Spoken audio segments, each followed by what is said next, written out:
नमस्कार। मैं डॉक्टर रमानिवास शर्मा रमन अपने यूट्यूब चैनल पर साइंस और टेक्नोलॉजी का कॉम्पिटिटिव सेशन लेकर के बच्चों आपके सामने ऊतकों का आज 7वां सेशन लेकर के आपके सामने। आज बारी है संयोजी ऊतक की यानी कनेक्टिव टिश्यू की। और इस कनेक्टिव टिश्यू वाले सेशन में हम दो चीजों को शामिल करके आपको समझाने की कोशिश करेंगे। उसमें एक होगा रक्त और दूसरा होगा लसिका यानी ब्लड और लिम्फ। कैसे ये संयोजी ऊतक का काम करते हैं या इनकी संरचना कैसी होती है, आज इसकी बात करेंगे। सेशन की ओर बढ़ें इसके पहले आपको बता दें कि चैनल को सब्सक्राइब करना, लाइक करना और शेयर करना ये तो आपकी जिम्मेदारी है। यदि सेशन अच्छा लगता है तो ये करिए। साथ में सेशन के अंत में कमेंट लिखना मत भूलिए। कमेंट अच्छा हो या खराब हो, लिखिए जरूर। उससे फायदा ये होगा कि जब हम अगला सेशन लेकर के आएंगे तो उसमें वो गलतियां सुधरी हुई आपको मिलेंगी। एक बहुत बेसिक चित्र आपके स्क्रीन पर दिख रहा है।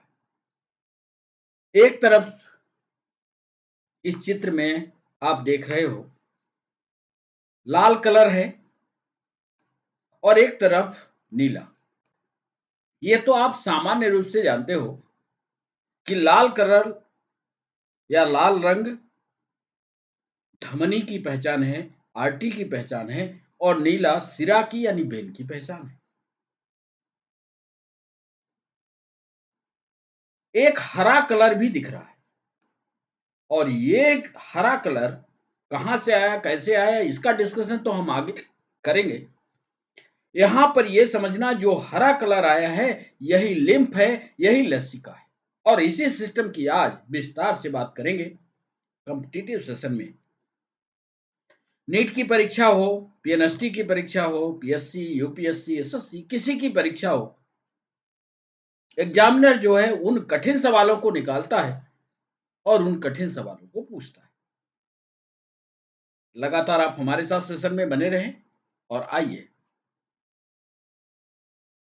पहले तो आपको यह बता दें कि एनिमल टिश्यू में सबसे पहले सेशन में हमने आपको एपिथेलियल पढ़ाया, उसमें स्क्वेमस पढ़ा दिया, क्यूबाइडल पढ़ा दिया, कॉलुमिनर पढ़ा दिया, सिलिएटेड पढ़ा दिया, ग्लैंडुलर पढ़ा दिया।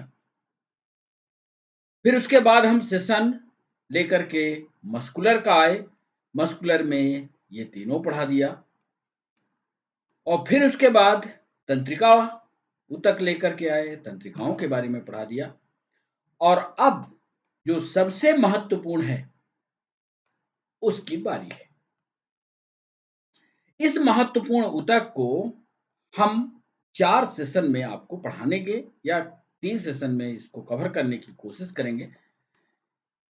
इसके 3 सेशन में एक एरियोलर होगा, एक एडिपोज होगा, एक स्केलेटल होगा और एक फ्लूइड। आज जो बारी है बच्चों वो फ्लूइड टिश्यू की। फ्लूइड माने तरल। हमारे शरीर में तरल ऊतक कौन है इसकी बारी है। तो आज तरल ऊतक में दो चीजें हम आपको पढ़ाएंगे, ब्लड और लिम्फ।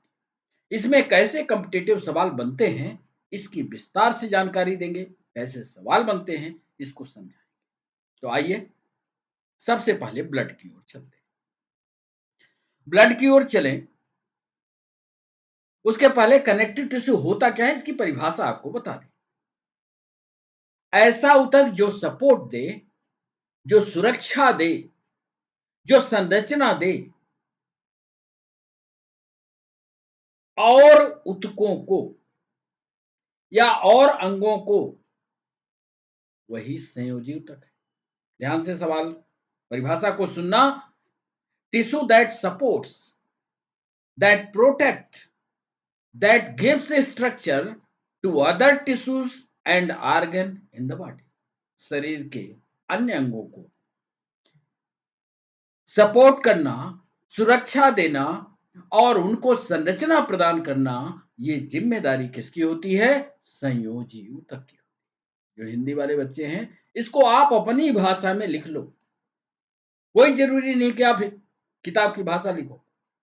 वो भाषा लिखो जो आपको याद हो सके, या वो भाषा अपने दिमाग में बैठाओ जो आपको समझ आती हो। The tissue that support, protect and gives structure to other tissues and organ in the body.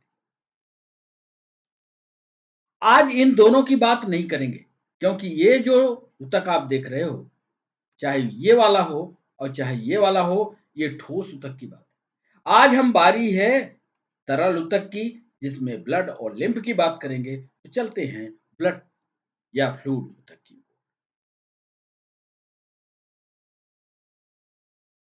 Fluid ऊतक में जैसा कि हमने आपको बताया कि दो महत्वपूर्ण होंगे, एक होगा रक्त और दूसरा होगा लसिका, ब्लड और लिम्फ। फ्लूइड कनेक्टिव टिश्यूज की विशेषता क्या होती है, इसको हमने 4 लाइनों में लिख करके समझाने की कोशिश की। ध्यान से देखिए, fluid connective tissue is a type of connective tissue that contains fluid with with in its structure. सबसे बड़ी विशेषता फ्लूइड कनेक्टिव टिश्यू की ये है कि ये संरचना में तरल होता है।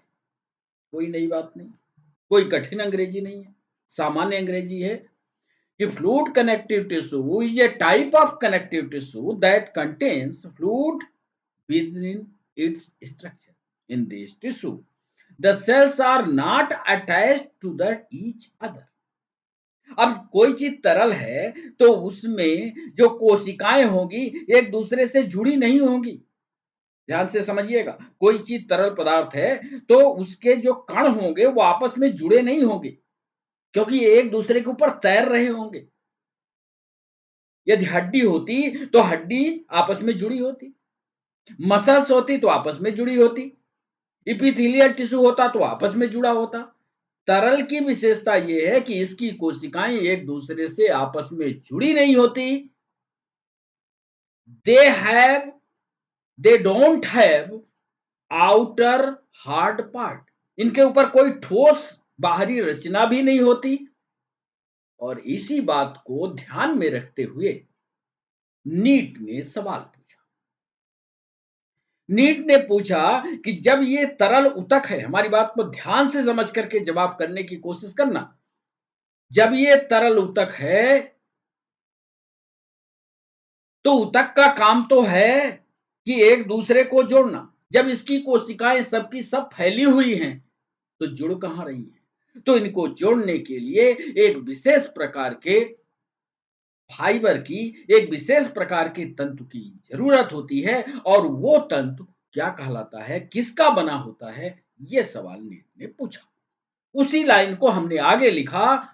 दे हमने क्या लिखा? The cells are not attached to each other and therefore do not have hard outer layer.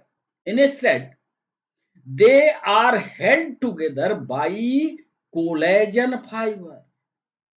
माना कि ये कोशिकाएं एक दूसरे से अलग हैं, तरल पदार्थ है, एक कोशिकाएं दूसरी कोशिका से दूर है, लेकिन एक धागे से जुड़ी हुई है और इस धागे को कोलेजन फाइबर के नाम से जाना जाता है। समझ गए? These type of connective tissue are present throughout the body and particular evident in the skin and joint. एक सवाल पीएनएसटी ने पूछा, ऐसे ऊतक का नाम बताइए। ऐसे ऊतक, ध्यान से फिर इस सवाल को सुनना, ऐसे ऊतक का नाम बताइए जो शरीर में ऊपर से लेकर, चूंदी से लेकर के पैर के टिप तक पाया जाता है।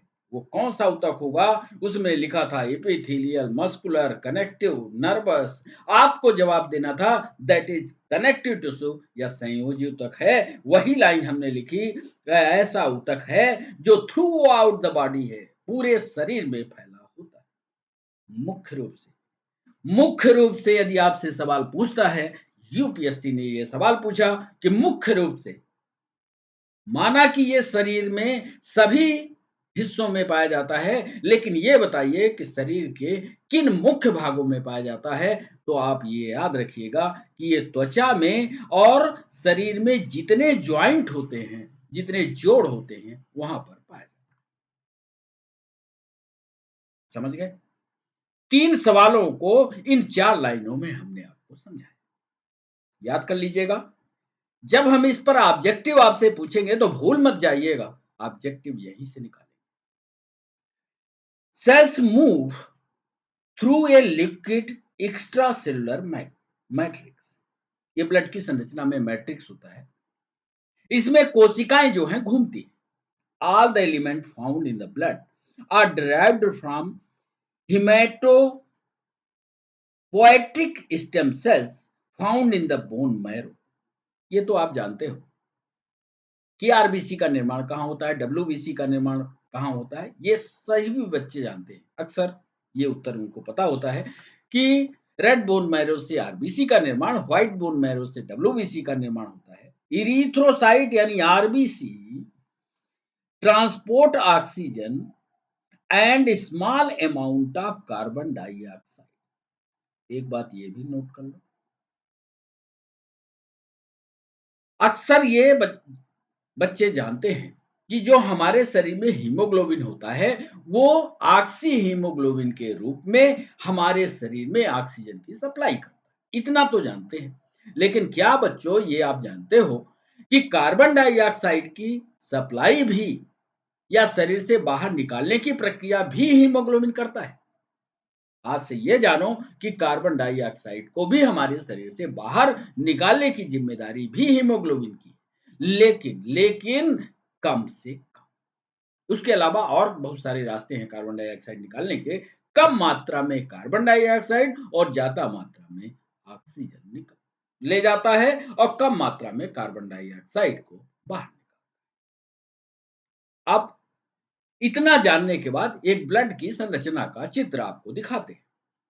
यदि हम ब्लड को संरचनात्मक रूप से देखें, कॉम्पिटिटिव एग्जाम में जो ठोस ठोस चीजें हैं वो आप समझने की कोशिश कीजिए।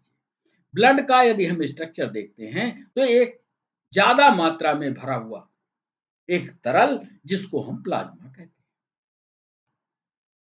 उस प्लाज्मा के अंदर 3 रचनाएं आपको दिखा रहे हैं, ध्यान से देखना। 3 रचनाएं ही दिखा रहे हैं। एक लाल कलर की ये, एक सफेद कलर की ये, और एक ये सफेद कलर की छोटी छोटी रचना।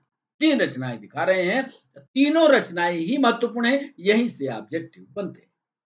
एक रचना होती है जिसको आरबीसी कहते हैं, रेड ब्लड सेल कहते हैं। एक रचना सफेद होती है जिसको व्हाइट ब्लड सेल कहते हैं। एक रचना प्लेटलेट्स या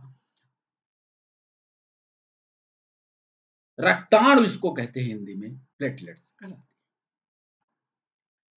हैं। एक सवाल में वो पूछा कि इसका परसेंटेज कितना होता है साहब, प्लाज्मा कितना होगा, प्लेटलेट्स कितना होगा, या आरबीसी कितना होगा, या डब्ल्यूबीसी कितना होगा।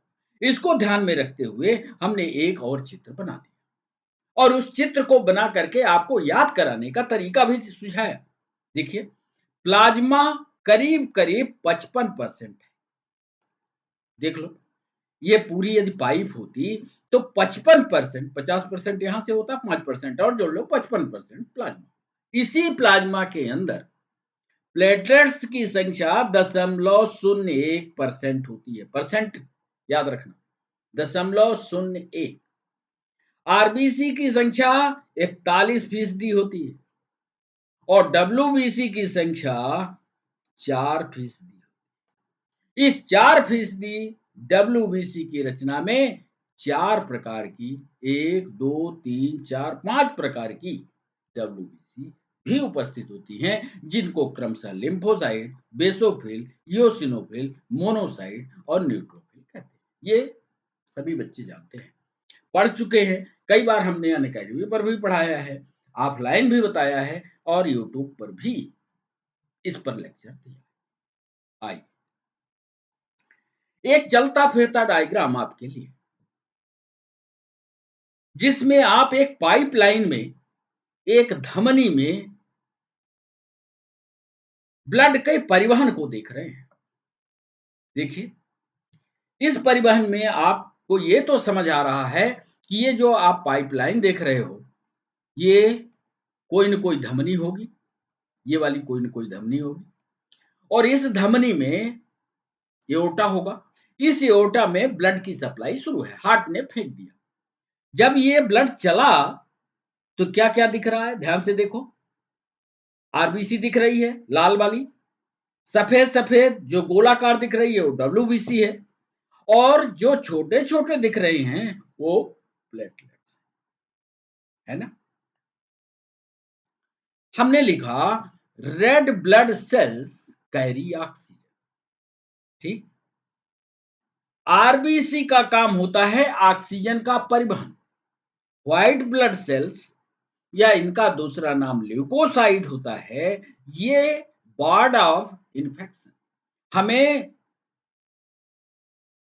आ, हमें सुरक्षित करती हैं इन्फेक्शन होने से, बचाती हैं संक्रमण से। अब प्लेटलेट्स का दूसरा नाम थ्रोम्बोसाइट्स होता है, याद कर लेना, erythrocyte, leukocyte and that is called thrombocytes. अक्सर बच्चों को याद नहीं होता, यदि हम नाम बदल करके उनसे पूछते हैं तो नाम याद नहीं होता। आपको याद रहना चाहिए इरिथ्रोसाइट, ल्यूकोसाइट एंड थ्रोम्बोसाइट्स। और ये प्लेटलेट्स जो होते हैं ये मदद करते हैं रक्त के थक्का बनने में। तीन महत्वपूर्ण का, कभी कोई आपसे पूछे आरबीसी क्या करता है, सीधा बोलना ऑक्सीजन ले जाने में, क्योंकि कार्बन डाइऑक्साइड भी ले जाता है लेकिन वो सेकेंडरी कम मात्रा में ले जाता है, इसलिए महत्वपूर्ण कामों को एक ही लाइन में एक ही पन्ने पर लिखा। ऑक्सीजन का परिवहन, डब्ल्यूबीसी का काम संक्रमण से बचाव, प्लेटलेट्स का काम रुधिर का थक्का बना। ये जो सिस्टम आप देख रहे हो ये ब्लड सर्कुलेटरी सिस्टम है, आपके शरीर में इसी तरह से रक्त बह रहा है। The circulatory system is the route by which the cells in your body get the oxygen and nutrients they need. यदि ये परिवहन ना होता जैसे हो रहा है तो आपको ना तो ऑक्सीजन मिलती और ना भोज्य पदार्थ या पोषक पदार्थ आपको मिलते। But the blood is actual carrier of the oxygen and nutrient. ध्यान रखिएगा, यदि आपके सामने ये सवाल आ जाए कि ब्लड का मुख्य कार्य क्या है, तो आपको मुख्य कार्य में कार्बन डाइऑक्साइड का परिवहन नहीं जोड़ना बच्चों, मुख्य कार्य में हमेशा जोड़ना that is carrier of oxygen and nutrient. Blood is actually a tissue, ये एक प्रकार का ऊतक है जो कई प्रकार की कोशिकाओं से मिलकर के बना, इसीलिए तो ऊतक किसको बोलते हैं, क्योंकि ऊतक की परिभाषा में हम जानते हैं कि यदि कोशिकाओं का ग्रुप इकट्ठा हो जाए तो ऊतक बन जाता है, व्हिच हैविंग डिफरेंट, और ये कोशिकाएं अलग अलग जात। यहां पर भी ऑब्जेक्टिव आपको एक्चुअल कैरियर ऑफ ऑक्सीजन, ये लाइन बहुत इंपॉर्टेंट, इसको याद रखना, और your body get the oxygen and nutrient देने, ये पन्ना मुख्य कार्य याद रखना, इनके नाम याद रखना। इनका नाम कैसे याद रखोगे, इरिथ्रोसाइट, डब्ल्यूबीसी का ल्यूकोसाइट और प्लेटलेट्स का थ्रोम्बोसाइट, इस पर कंफ्यूज मत हो। आरबीसी होती क्या है उसका चित्र हमने अलग से आपको समझाने की कोशिश की। आरबीसी को जरा ढक्कन से देखो, ऐसा लगता है, हमारी हथेली देखो, इधर भी गड्ढा है और इधर भी गड्ढा, इधर भी गड्ढा, ऐसा नहीं कि सिर्फ एक साइड गड्ढा, इधर भी इधर भी। हमने लिखा हिंदी में, इस सामान्य अवस्था में आरबीसी बोन मैरो में बनती है। ऑब्जेक्टिव सवाल है पीएनएसटी का, जब आप बड़े हो जाते हो तब आरबीसी का निर्माण बोन मैरो में होता है, ये तो दुनिया जानती है। लेकिन जब आप पैदा हुए या भ्रूण की अवस्था में थे या मां के गर्भ में थे तो क्या तुरंत बोन मैरो एक्टिव थी? उत्तर था नहीं।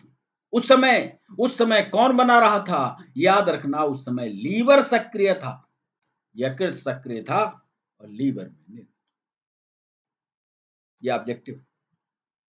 आरबीसी का जीवन काल 20 दिन से शुरू होकर के 120 दिन तक। कई बच्चे बिल्कुल कॉन्फिडेंट बोलते हैं साहब 120 दिन, ऐसा नहीं। आपको यह बताना है कि 20 से लेकर के 120 दिन का।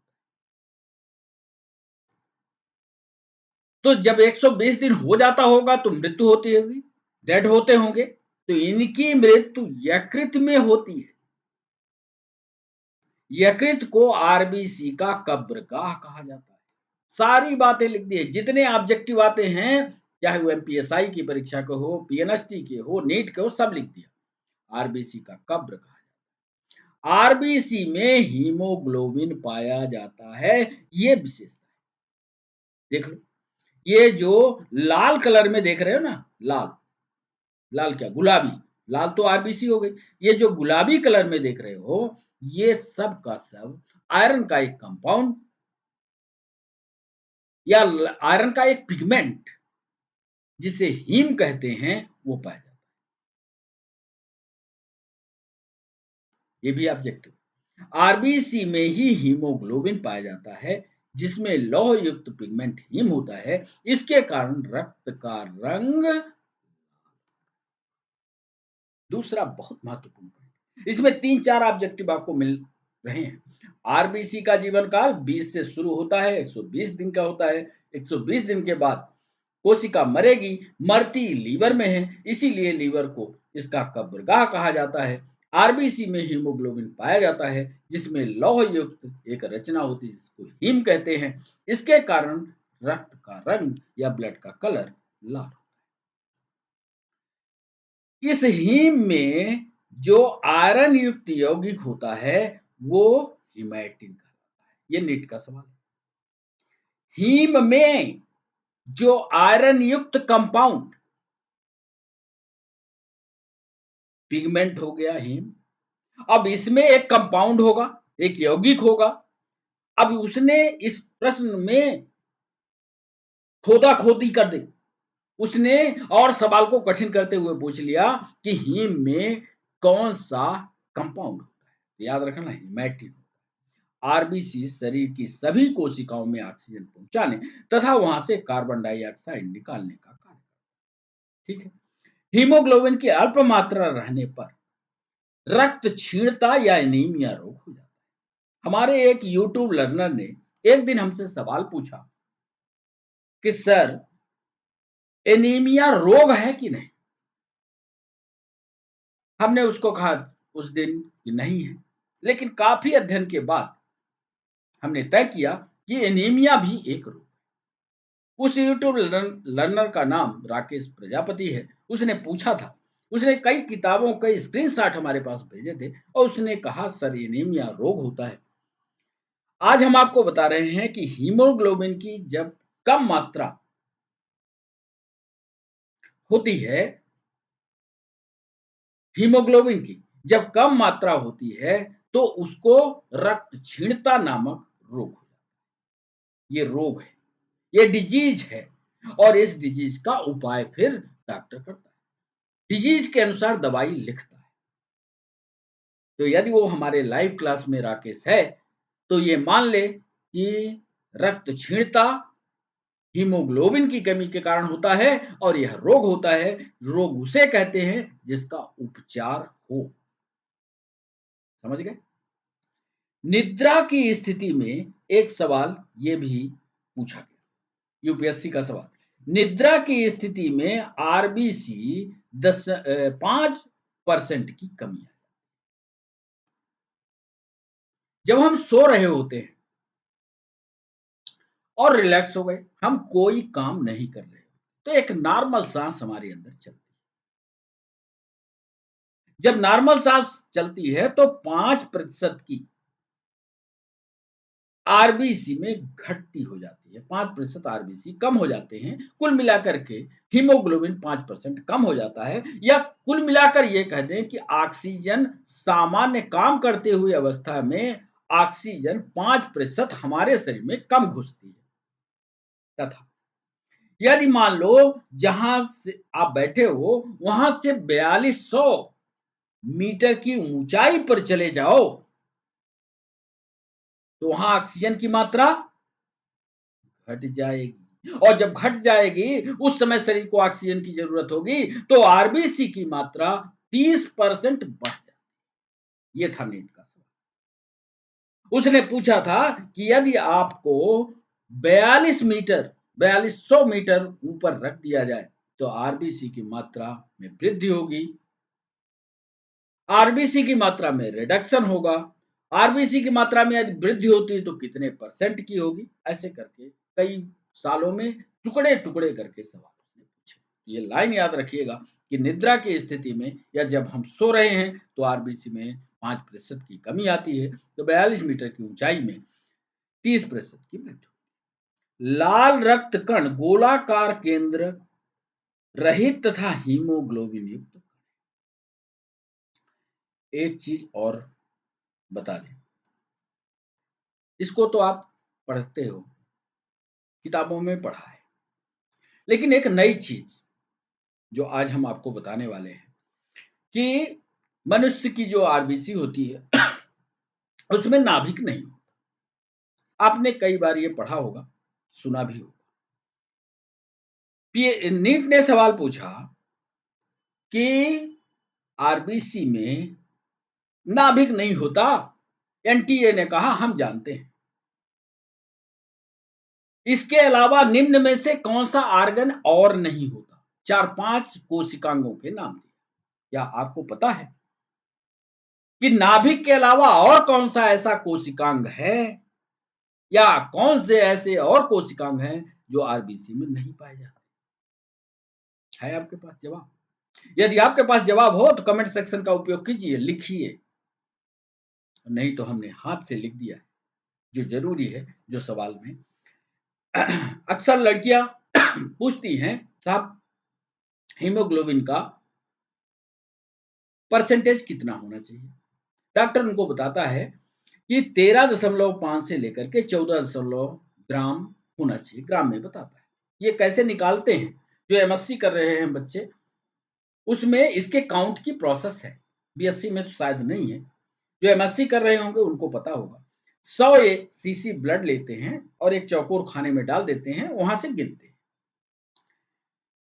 तो फीमेल में 13.5 से 14.5 ग्राम होना चाहिए। कुल मिलाकर के गिना कैसे जाता है, उनके नंबर कैसे काउंट होते हैं, या ये कह लीजिए 100 ml में 45 से 50 लाख, यह ऑब्जेक्टिव का सवाल है इसीलिए लाल से लिखा है, 45 से लेकर के 50 लाख तक आरबीसी होना जरूरी। लड़कियां सुन ले, आपने डॉक्टरों की भाषा में सुना होगा 12 होना चाहिए। कुछ लड़कियां तो ऐसी होंगी जिनमें 11 होगा, कुछ तो ऐसी होंगी जिसमें 10 ही होगा। आप दुबले रहो लेकिन हीमोग्लोबिन का परसेंटेज 13.5 से 14.5 के बीच रखो। उसमें आरबीसी का जब काउंट होगा वो 45 से 50 लाख के बीच 100 ml में होना ही चाहिए, तब आप स्वस्थ। और इसी बीच में आपको एक और जरूरी जानकारी दें, यदि ये परसेंटेज आपका है 45 से 50 लाख पर 100 ml में, उस समय आपके ब्रेन का सेरिब्रल हेमिस्फीयर बहुत तेजी से काम करता है। यानी जो आप पढ़ोगे वो तुरंत आपके दिमाग को रिसीव। कुछ बच्चे ये कहते हैं साहब याद नहीं होता, बार बार पढ़ते हैं भूलता है। पता है क्यों? हीमोग्लोबिन की कमी। ये जब हम हार्मोन के चैप्टर को आपको समझाएंगे तो ये भी बताएंगे। दूसरा, मेल यदि है तो इसकी शुरुआत इसके मैक्सिमम से शुरू होती है। कहां से? 14.5 से 15। वही कैलकुलेशन 100 सीसी में कैलकुलेट करेंगे, और इसमें 50 से 55 लाख तक होना चाहिए 100 ml। एक लाइन और लिखा, आरबीसी में केंद्रिका तो नहीं होगा, केंद्रक नाभिक विहीन होता है, अंतः प्रदब्बी जालिका यानी एंडोप्लाज्मिक रेटिकुलम और राइबोसोम भी अनुपस्थित होते हैं। नोट कर, दो चीजें, और नाभिक नहीं, केंद्रिका नहीं, एंडोप्लाज्मिक रेटिकुलम नहीं, और राइबोसोम नहीं। इसको समझ लेना। अब आरबीसी का चित्र देख लिया, इसमें ये हीमोग्लोबिन है, हीमोग्लोबिन में ये ऑक्सीजन के अणु हैं, ये जाकर के नीले कलर के देख रहे हो जोड़े में, जैसे केमिस्ट्री में पढ़ते हो कैसे जुड़ता है, ये जुड़ जाता है तो oxyhaemoglobin. Red blood cells, उसकी अंग्रेजी red blood cells also known as erythrocyte, सामान्य बात लिखा, are cells in the blood stream that are responsible for carrying oxygen from the lungs to the body tissue and removing carbon dioxide from those tissue to be exhaled। जो carbon dioxide को निकालेगा और oxygen को अंदर लाएगा। They contains protein called hemoglobin that binds the oxygen and help the transport throughout the body। जो चीज उधर हिंदी में अभी तक समझाया है उसकी अंग्रेजी। एक और सवाल पूछा, सिकल सेल, ये सिकल सेल क्या होती है जानते हो क्या? आरबीसी में आप देख रहे हो ऐसे गोलाकार रचना है, उधर दिखाया ना आरबीसी कैसी होती, ये गोलाकार है और दोनों तरफ गड्ढा है। यदि ये गोलाकार गड्ढेदार रचना हंसिया जैसी हो जाए, सूख करके, और हमारी उंगली देखो ऐसे हो जाए, हंसिया जानते हो ना, हंसिया जिसे काटते हैं, चारा काटते हैं, गला काटने वाली नहीं, चारा काटने वाली, उस हंसिया जैसी हो जाए तो उसको सिकल सेल कहते हैं, सिकुड़ जाती है सेल, और जब वो सेल ब्लड के इस पाइपलाइन में बहती है तो इसकी दीवार पर जगह जगह जाकर के जम जाती है। अब देखो ये जाल बना दी, अब इधर से आरबीसी गोल वाली आ रही थी और ये जैसे ही आई इसके जाली में फंस गई। ये बताओ, जो आरबीसी स्वस्थ वाली चली थी वो जाले में फंस गई, तो ब्लड का जो फ्लो था वो तेज हो जाएगा कि धीमा, या आपके शरीर में ब्लड की सप्लाई जो है धीमी पड़ जाएगी कि तेज? आपका जवाब होगा साहब धीमा हो जाएगा। और यदि आपके शरीर में ब्लड की सप्लाई धीमी हो गई तो आप बीमार, और इतनी धीमी हो जाए कि ब्लड की सप्लाई ना हो तो फिर तो टिकट कट जाए। जब आरबीसी की कोशिकाएं हंसिया के आकार ग्रहण करके और उस पाइपलाइन से जहां स्वस्थ आरबीसी बहती है गोलाकार, वहां जाकर के जालिकाबद्ध बन जाए अथवा उसकी दीवारों में जाकर के चिपक जाए तो पाइपलाइन का आकार या डायमीटर घट जाएगा, ब्लड की सप्लाई जो है धीमी हो जाएगी या रुक जाएगी और हमें बीमारी हो जाएगी। इससे क्या होगा, सप्लाई में डिफिशियंसी हो जाएगी। किसकी डिफिशियंसी हो जाएगी? आरबीसी की। ब्लड तो मान लो पिच पिच कहीं निकल जाएगा, लेकिन आरबीसी घट जाएगा, और जब आरबीसी घट जाएगा तो इससे उत्पन्न होने वाला रोग जो होगा सिकल सेल एनीमिया कहलाएगा। हमने हिंदी में लिख दिया है, सिकल कोशिकाएं जल्दी मर जाती हैं जिससे लाल रक्त कोशिकाओं में लगातार कमी हो जाती है। इसके अलावा अच्छा, ये जैसे ही बनती हैं, कमजोर हो जाती हैं तो ये मरती हैं, और मरने के बाद ये दीवारों में जा करके ऐसे ऐसे चिपक जाती, जाल बना देती, लगातार कमी हो जाती है। इसके अलावा जब वो छोटी रक्त वाहिनियों के माध्यम से यात्रा करते हैं तो वो फंस जाते हैं और रक्त प्रवाह को अवरुद्ध कर देते हैं, इससे दर्द होगा।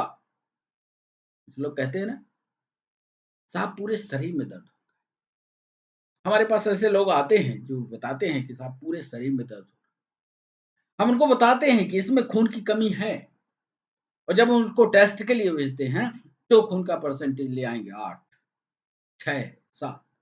हमें पता लग जाता है कि इसमें जो आरबीसी की कोशिकाएं हैं वो सिकल सेल में कन्वर्ट हो, आरबीसी की कोशिकाएं मर चुकी हैं। इसमें दर्द होता है, गंभीर जटिलताएं भी होती है।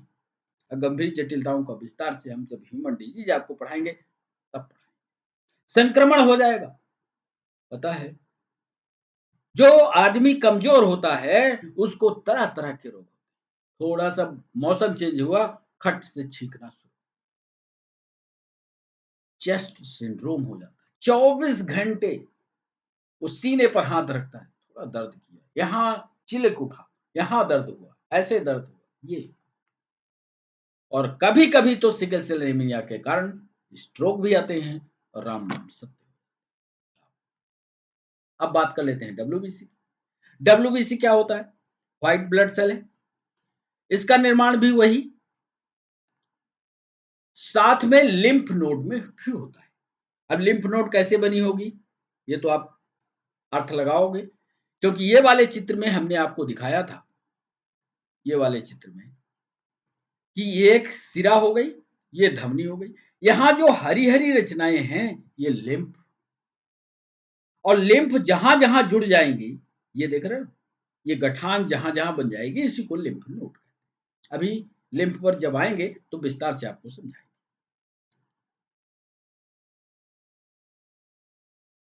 कभी कभी ध्यान से सबको अंडरलाइन करना, कभी कभी यकृत में और स्प्लीन में भी होता है। झगड़ा ना करना, कोई आदमी कह दे कि डब्ल्यूबीसी सिर्फ आप लड़ जाओ उससे कि साहब बोन मैरो में ही होता है, आपको बताना है बोन मैरो और लिम्फ नोड मुख्य, इसके अलावा कभी कभी लीवर, कभी कभी स्प्लीन। डब्ल्यूबीसी का आकार अमीबा का होता है, मतलब ये किसी भी शेप में आपको दिखाई दे, अनियमित आकार की। इनका जीवन काल 1 से 4 दिन, इससे ज्यादा ना बढ़ना। कुछ बच्चे 5 दिन बताते हैं, गलत।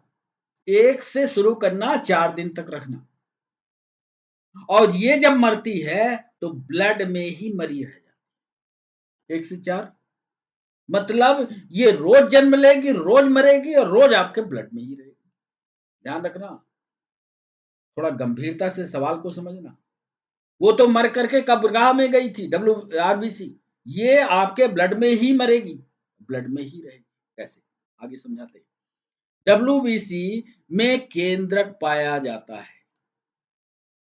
डब्ल्यूबीसी का कार्य क्या होता है? ध्यान रखना, न्यूक्लियस होगा। मुख्य कार्य शरीर से रोगों के संक्रमण से रक्षा करना। कोई भी इंफेक्शन हो, कोई भी मच्छर, माता एनाफिलीज काट रही है, उसके स्पोर्स आ रहे हैं, उसको पकड़ करके निपटाने का काम, पुलिस गार्ड की तरह हमारे शरीर में काम करने का काम, या हमारे शरीर को नुकसान पहुंचाने का जो काम करेगा उसकी जिम्मेदारी है WBC.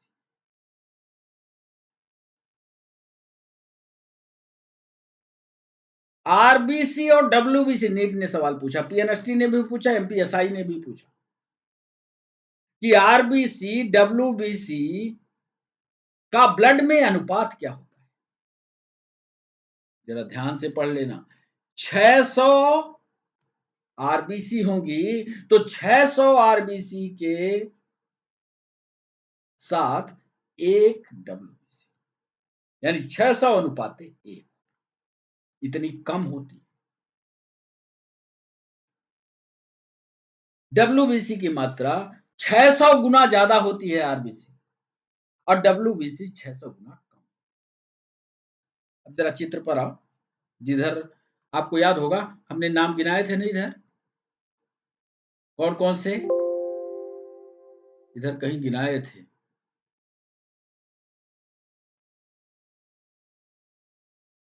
Type of white blood cell, ये लिम्फोसाइट,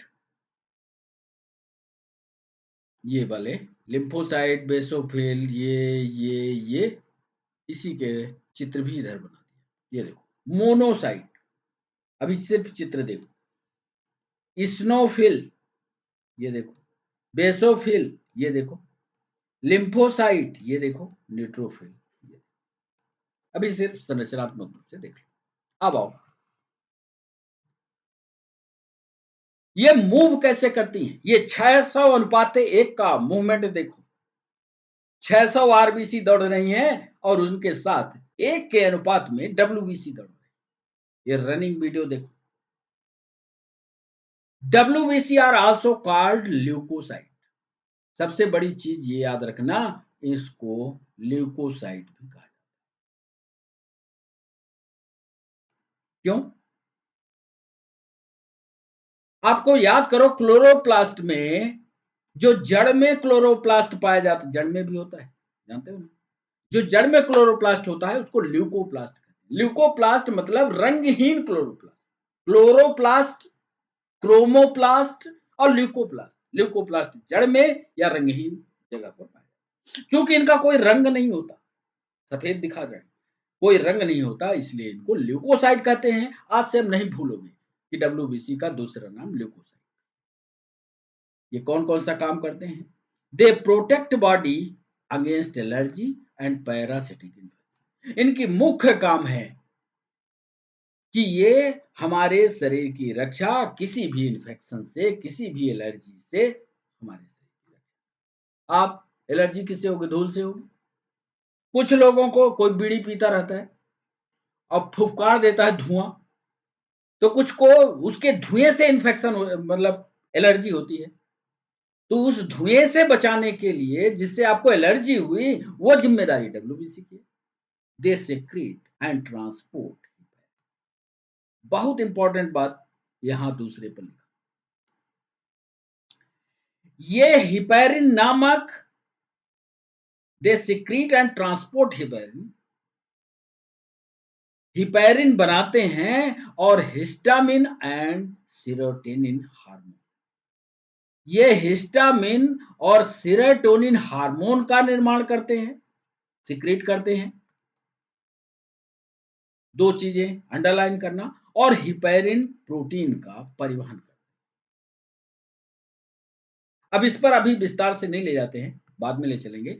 दे सेक्रेट, दो बातें याद कर लो, they secrete and transport heparin, histamine and serotonin.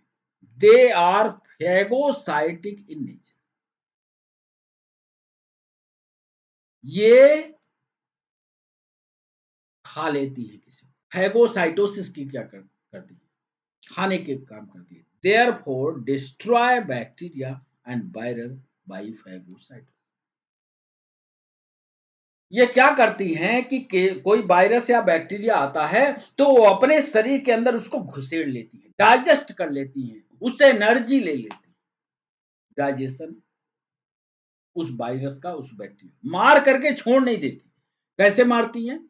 अपने शरीर के अंदर ले जाती हैं और तरह तरह तरह तरह के एंजाइम निकाल करके उसका डाइजेशन कर लेती हैं, एनर्जी अपने शरीर में लेती हैं और वेस्ट मटेरियल को शरीर से बाहर। समझ गए? ये प्रक्रिया कहलाती है phagocytosis. Also called scavenger of blood because they engulf damaged or dead and minute bits of blood capsule।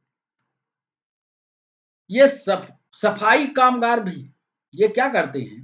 कोई भी रद्दी चीज इनको मिल जाए, मान लो आरबीसी कोई टेढ़ी मेढ़ी मिल गई, वो काम नहीं कर रही है, कहीं वो रैप्चर है, टूटी हुई है, तो ये उसको भी खा लेगी, उसको भी डाइजेस्ट करने की इसमें क्षमता होती। कोई भी दे दो जो शरीर के लिए जरूरी ना हो, ये उसको खाएगी, पचाएगी। यदि कोई ऐसा मिल जाए कि जो वेस्ट मटेरियल को खाता हो, तो हमारा घर साफ सुथरा रहेगा कि नहीं? तो इस तरह से डब्ल्यूबीसी स्कैवेंजर भी।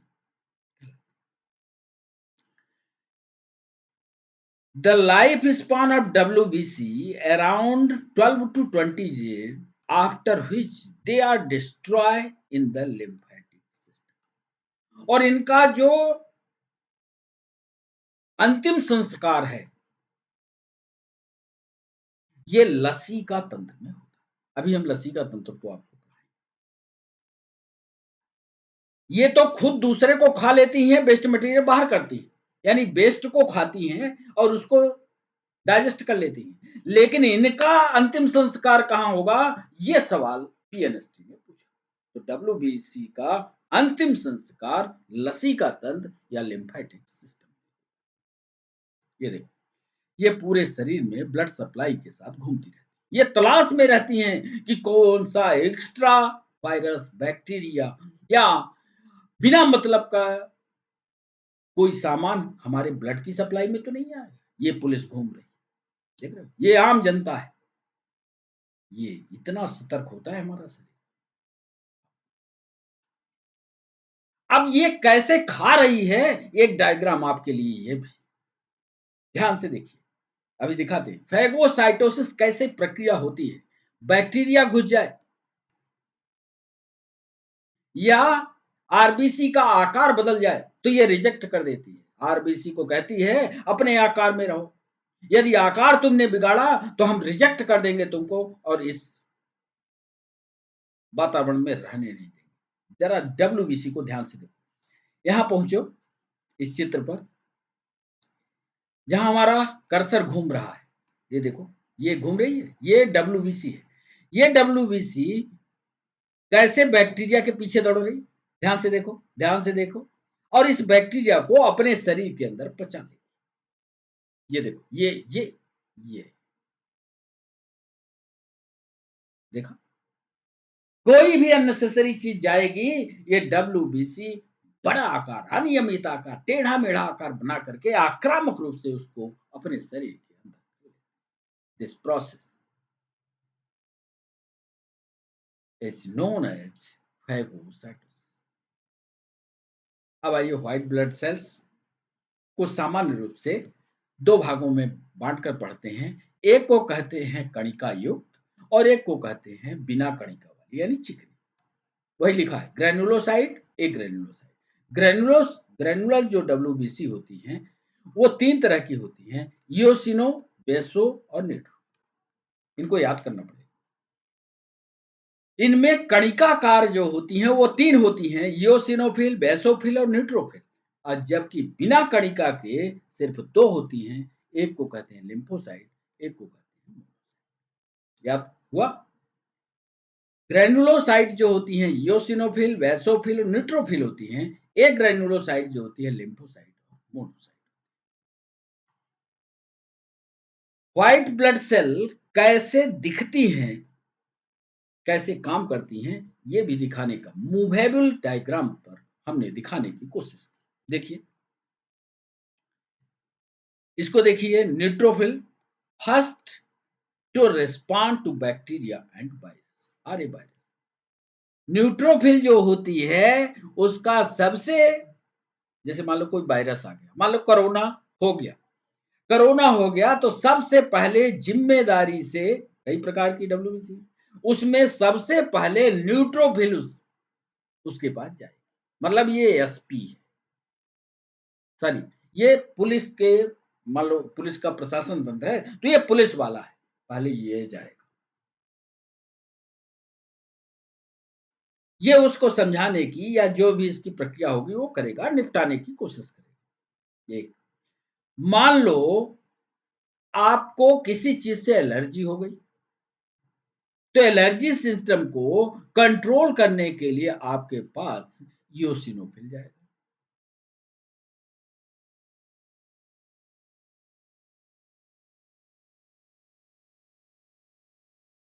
फिर बेसोफिल जो होगा ये उस समय आपके काम आता है जब उल्टा पुल्टा ब्लड आपको चढ़ जाता है। कौन काम आता है? आधारभूत बातें बता देते हैं, ज्यादा विस्तार से नहीं बता रहे। बेसोफिल उस समय काम आता है, आप लिख लो चाहो, बेसोफिल उस समय काम आता है जब आपके शरीर में सीधा ब्लड चढ़ेगा, बेसोफिल शांत रहेगा। यदि आपने उल्टा चढ़ाया तो आपके शरीर की रक्षा करने की जिम्मेदारी व्हाइट ब्लड सेल्स की होगी। ये उस समय लिम्फोसाइट एंटीबॉडीज के द्वारा जो एंटीबॉडी आपको दी गई, जैसे हम लोग कोरोना का टीका लगवाते हैं तो उसमें मरा हुआ कोरोना हमारे शरीर के अंदर जाता है। उस मरे हुए कोरोना के लिए की सुरक्षा करने के लिए हमारा शरीर नए पुलिस बल की भर्ती करता है। समझना बात को। वो जो नए पुलिस बल बनाने की जिम्मेदारी है वो होती है किसकी? लिम्फोसाइट। समझ गए? मतलब जब कोरोना होगा, हमारे शरीर को यह बता दिया गया कि ये वाला कोरोना इस देश में फैला हुआ है, वो पहले से ही जाकर के वो वाले कोरोना के खिलाफ पुलिस की भर्ती कर दिया शरीर में। अब हो जाए ना कोरोना, आएगा कोरोना, वो पूरे पुलिस खड़े रहेंगे अंदर, निपटा देंगे। और मोनोसाइट जो होता है, ये चित्र जरूर याद कर लेना, ताकि कभी आपको ना भूले कि कौन क्या काम करते हैं। और मोनोसाइट क्या करती है, और लिख करके हमें भेजना भी कि कैसे लिखे हो। मोनोसाइट क्या करती है, हमारे शरीर की जो भी गंदगी है, जो ये निपटाया या जितने ये निपटाने वाले थे, सबका जो कचरा हुआ ना, जो कचरा गाड़ी है, वो काम है मोनोसाइट। कचरा गाड़ी का काम करती है। तो याद रखना, न्यूट्रोफिल, यूसिनोफिल, बेसोफिल, लिम्फोसाइट और मोनोसाइट। याद हुआ? ये संरचना में जैसे उधर समझाया है वही लिख दिया है। फैगोसाइटोसिस कर रही है, ये पैरासिटिक इन्फेक्शन को देख रही है, एलर्जिक इन्फेक्शन को देख रही है। लिम्फोसाइट क्या कर रही है, प्रोड्यूस स्पेसिफिक इम्यून रिस्पांस को देख रही है, फाइट ऑफ बैक्टीरिया देख रही है। ये क्या कर रही है, lymphocyte, T lymphocyte, natural killer cell. अच्छा, ये जब आप पैथोलॉजी के यहाँ जाते हो तो बी टी और ये लिम्फोसाइट का की रिपोर्ट आती है, इतना जानने की जरूरत नहीं है, सिर्फ ये समझ लो कौन साइट क्या करती है। अब आते हैं प्लेटलेट्स पर। प्लेटलेट्स क्या होते हैं? ये तो देख रहे हो आरबीसी, आरबीसी के अलावा डब्ल्यूबीसी को इधर देख लिया आपने, वो उसका मूवमेंट देख लिया। Platelets play an important role in blood clotting और कोagulation। ब्लड प्लेटलेट्स का मुख्य काम सिर्फ और सिर्फ रक्त का थक्का बनाना है। When a blood vessel is dead, जब कहीं भी चोट लगी तो उस चोट लगने के बाद ब्लड का सर्कुलेशन बाहर ना हो जाए, ब्लड फ्लो बाहर न चला जाए, या हमारे शरीर में खून की कमी ना हो जाए, हमारे शरीर में प्लेटलेट्स वहां पर जाकर के जाली का निर्माण कर दें और खून रुक जाए। ये काम की जिम्मेदारी प्लेटलेट्स के पास। Platelets come together and form a clot so stop bleeding. They also release chemicals that help to activate other cells involving clotting process. In addition to their role in clotting, platelets also play a role of inflammation, repair and damage. एक तो महत्वपूर्ण काम था कि blood की clotting कर दे। एक और काम एसेसरी में जोड़ दिया है। कभी आपके परीक्षा में, कॉम्पिटिटिव एग्जाम में कभी ये आ जाए कि क्या प्लेटलेट्स ये काम भी करता है और आप मना करके चले आओ, ऐसा मत करना। ये काम ये भी करता है कि कोई टिश्यू टूट जाए, कोई नाली टूट जाए, कोई धमनी टूट जाए, तो उसको रिपेयर करने की भी जिम्मेदारी इसी की होती है। किसकी? Blood platelets. घाव हो जाए तो उसको भरने की जिम्मेदारी इसी की। जीवित प्राणियों के खून का एक बड़ा हिस्सा प्लेटलेट्स, जिसमें लाल रक्त कणिकाएं और प्लाज्मा शामिल है। ये चीज कॉम्पिटिटिव एग्जाम में पूछा जाता है। जितने पर हम गोला लगा रहे हैं इसको समझना। यदि लाल रक्त कणिकाएं और प्लाज्मा आपस में शामिल कर दिए जाएं, डब्ल्यूबीसी नहीं, लाल रक्त कणिकाएं और प्लाज्मा को शामिल कर दिया जाए, तो जो रचना बनती है वही रचना प्लेटलेट्स कहलाती है। यहां देखो, इस चित्र में हमने एक जगह चोट लगाई हाथ में, हाथ में जैसी चोट लगी आरबीसी ने भागा, और ये आरबीसी भाग ही रही थी कि प्लेटलेट्स एक्टिव हो गए। वहां पर उसने जाली बना दी और ये आरबीसी के कण आकर के इस जाली में उलझ गए और खून सही दिशा में बहने लगा, इधर इधर का जाना रुक गया। यही तो क्लॉटिंग है। दिखने में ये नुकीले और अंडाकार होते हैं और इनका आकार 1 इंच का 400,000वां हिस्सा होता है। पीएससी में ये सवाल पूछा गया था कि इनके आकार का इंच में कितना हजारवां हिस्सा होता है। याद कर लेना, इनका आकार 1 इंच का 400,000वां, माने काफी छोटे होते हैं। देख लो, नुकीला है ना, देख रहे हो, जैसे भजिया बनाते हो आप लोग, घर में भजिया बनाते होगे, कुल मिलाकर के भजिया जैसे। यह बोन मैरो में मौजूद सेल से काफी छोटे कण होते हैं, जिन्हें तकनीकी भाषा में मेगा कार्बोसाइट्स कहा जाता है। तकनीकी भाषा में, टेक्निकल भाषा में कार्योसाइट्स के नाम से ये जाने जाते हैं। ये ऑब्जेक्टिव के लिए पढ़ना। ब्लड और लिम्फ में अंतर क्या है, जरा इस चित्र को ध्यान से देखो। लाल वाले में रक्त दौड़ रहा है, बीच बीच में कभी कभी क्या होता है, ध्यान से हमारी बात को सुन लेना, अभी लिम्फ समझ में आ जाए। बीच बीच में कुछ ब्लड पाइपलाइन से निकल करके कोशिकाओं की तरफ चला जाता है, यानी ऊतकों में भर जाता है। जाना तो उसको पाइपलाइन में चाहिए था, लेकिन कभी कभी रिसाव के कारण या टूटने के कारण कुछ ब्लड ऊतकों में चला जाता है।